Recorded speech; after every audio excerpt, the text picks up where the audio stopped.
Alam nyo ba, I just realized, recently lang, ngayong nagkakaedad na ako, na I'm not everyone's favorite pala.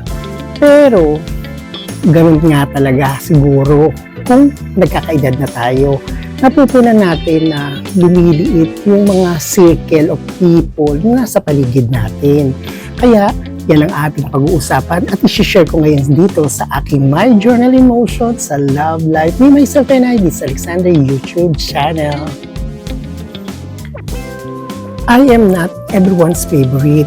Hindi ako paborito ng mga taong nakapaligid sa akin, ng mga pamilya, ng mga relatives, mga kaibigan, o yung mga taong ng mga taong nakapaligid sa akin. Pero syempre, magaling naman tayo makitungo sa lahat ng taong na nakakasalamuha natin. Even sa ating mga kamag-anak, sa ating pamilya, o mga kaibigan natin. Pero syempre, tanggapin natin may mga tao talagang hindi gustuhin. Hindi gustuhin ng iba o kaya talagang wala kang dating sa kanila. Wala lang. Yung bang hindi kanila maiisip pag sila'y nalulungkot o kaya gusto nila ng kausap. Okay lang din yun kasi may mga ganun talagang tao. Hindi sila gustuhin. Pero kung itatanong nyo bakit hindi ko ito napuna, kasi ever since pa lang noon, hinanda na ako ng mundo, pinatatag na ako ng sitwasyon at syempre, at naobserbahan ko na ito noong pa lang. Nung maliit pa lang ako hanggang sa nagkakaisip na at nagkakaroon na ng edad, naisip ko talaga na wala naman pala talagang taong may gusto kong kasama o gusto ko bilang tao. Kasi hindi naman ako nagsiself-pity o yung nagdaramdam. Kasi bakit? Alam kong hindi naman ako ang nag-iisang may pinagdaraan ng ganito o nasa ganitong sitwasyon.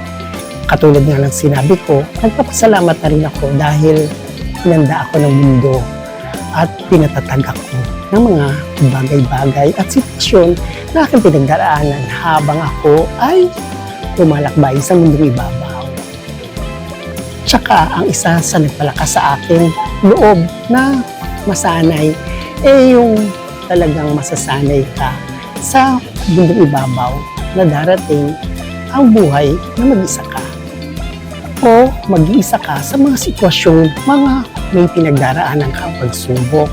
Pero syempre, patatagin ka ng sarili mo. Wala naman talagang tutulong sa iyo dito kundi sarili mo. At syempre, ang panalangin sa ating Poong May Kapal. Dahil siya gumagabay at nagbibigay sa atin ng lakas ng loob. At huwag natin iismulin o babaliwalain ang panalangin dahil dyan tayo kumukuha at humuhugot ng lakas. Kaya yung mga iba dyan, huwag na kayong magsentimento di asukal o yung marakuyo dyan. Kasi tandaan nyo, hindi lang tayo ang may pinagdaraan ng ganito. Hindi naman porke you're not favorite ng mga iba o magdaramdam ka na. Dapat parating pagkakaisipin, dumarating ang sitwasyon na ikaw ay mag-iisa. Dito, mapapahalagahan mo ang sarili mo at matututunan mo yung kahalagahan.